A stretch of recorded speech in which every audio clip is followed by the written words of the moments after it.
Alright. Hey y'all, welcome back to my channel. Today we're gonna be watching gas station horror film. So let's get started, y'all. Alright, let me share my screen. I'm gonna watch this. Last November, I turned off the highway into a two-pump gas station in the middle of nowhere at around 1:30 in the morning. I guess I was kind of zonked from how tired I was because as I drove my car up to the pump, everything seemed as normal as could be. My eyes were locked on the pump display as I filled my car up, trying my best to not go a penny over $30, so it was only when I walked over to the kiosk to pay that I noticed something was off. The first thing that got my attention was how there was no one manning this kiosk. At first, I just waited, thinking the employee was just taking a quick or something nature. But then as I started to look around, I realized the driver of the car at the pump in front of me was nowhere to be seen either. They weren't in their car, and they weren't inside the convenience store. So my first thought was how the driver and the gas station attendant must have been both in the back of the store, I guess.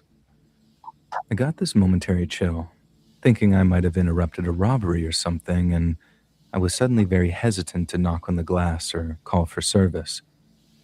I remember turning to check out the car parked in front of me and thinking, if it's a Honda, then I'm getting out of here. But it looked to me like it was a 2011 3 Series. Now, if you don't know cars, Hondas are easy to steal. BMWs, on the other hand, not so much.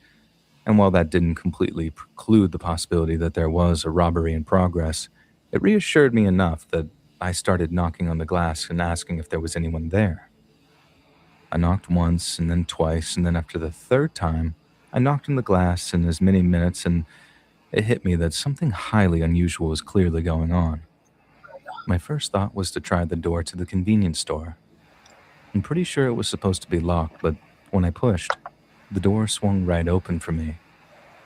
I walked up to the counter, calling out, "Hello?"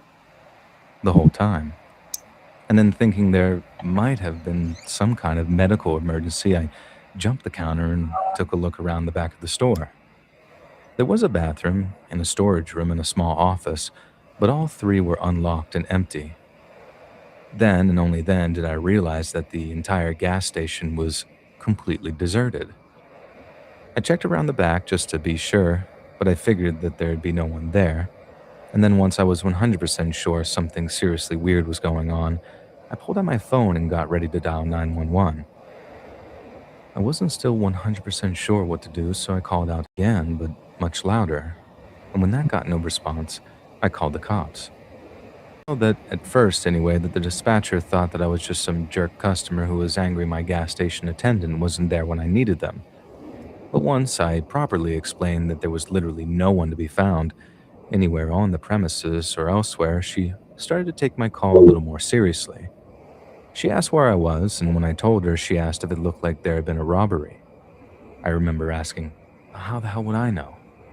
But she explained that if there had been a robbery recently, an employee might still be hiding somewhere. And I felt this sort of twinge of frustration because, like I said, I'd looked probably everywhere except the dumpster around the side of the gas station. And as I'm walking back from checking out the highway for signs of life, I just so happened to be passing it as the thought to open it popped into my head.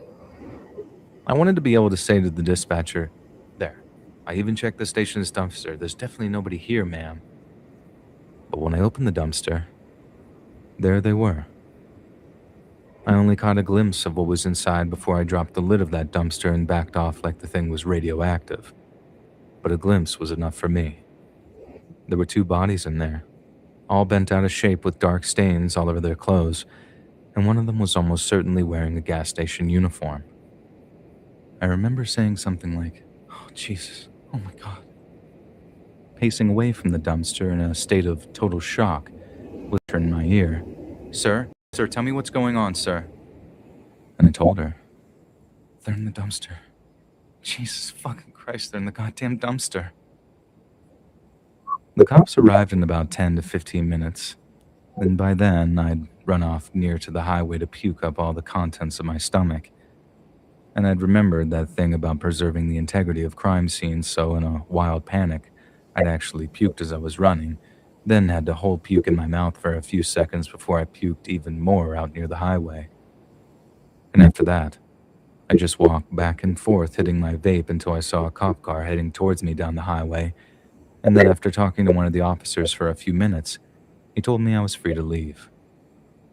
I looked the whole thing up online the first chance that I got later, but although I found a bunch of stories about a member of the public, yours truly, finding some bodies at a gas station, there was nothing that explained how or why those two people had been killed. And ever since, I've always been extra careful while driving at night, both in the sense that I keep a very close eye on my fuel gauge and try to avoid any nocturnal pit stops, but also, if a gas station looks a little too quiet, I'll avoid it altogether and just head to the next one.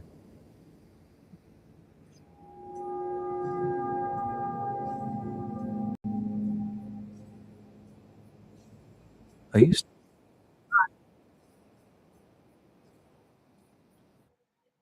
Mm. I'm not so sure about this one. The first one was good, but I don't know. I feel like the police was the criminal. So I don't know. But I feel like the police was the criminal. Alright, let's go on. to work nights at a gas station called North Star Mart out near a place called Foster in rural Virginia. I used to drive up from Gloucester. Y'all, I'll make another live. It's gonna be about the World Cup. So y'all can watch the World Cup if you're not available to. Alright, I'll see y'all later.